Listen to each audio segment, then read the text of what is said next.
Joining me today on NYSE Floor Talk is His Excellency Andreas Michaelis. He is the Ambassador of the Federal Republic of Germany to the United States.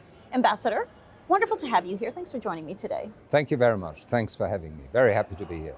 So, Ambassador, the U.S. and Germany have a deep and mutually beneficial economic relationship. Talk to me about this relationship. Well, I can be very straightforward here. This is the most important economic relationship that Germany has with any partner in the world. And the US has just become Germany's most important trading partner in the world. And in the times where China was outperforming many countries in terms of exports, in terms of market presence, I think that's a telling story, because a couple of months ago, this was still China, but now it is the US. Now, in what ways do you think partnerships in technology and innovation are going to shape the future economic ties between our two countries? Now, this cooperation, the cooperation in innovative sectors, in high-tech sectors, is absolutely key. Germany has a fantastic research network and a very sound base when it comes to innovative technologies. Sometimes we are not so good when it comes to merging capital and innovation in academia, for instance, but this is an area where we can learn from the US. And our cooperation is thriving. I think it is a very important sector, especially when it comes to AI and modern fusion technologies. Now, in 2020, Germany released its Indo-Pacific guidelines, which you drafted. So what are these guidelines, and what are Germany's main goals in this region? Well, these guidelines create a special focus on the Indo-Pacific. I think the first message here is Asia policy is not just China policy. We have to look at other partners in the Indo-Pacific region, ASEAN, for instance, but also partners like Australia, like New Zealand, and of course, we have to look at India as a very important market for German products and cooperation. That is one. Two, we have not been present in that part of the world in terms of security and defense policy.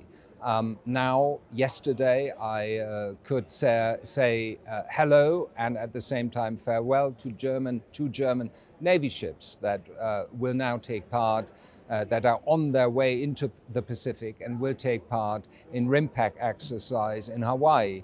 So that is kind of new territory for us, but it is also an expression of a clear conviction that we need to be more present in the Indo-Pacific across the board. Economically, business-wise, we have been there for a long time. Now, politically and also security policy-wise, we will also be there.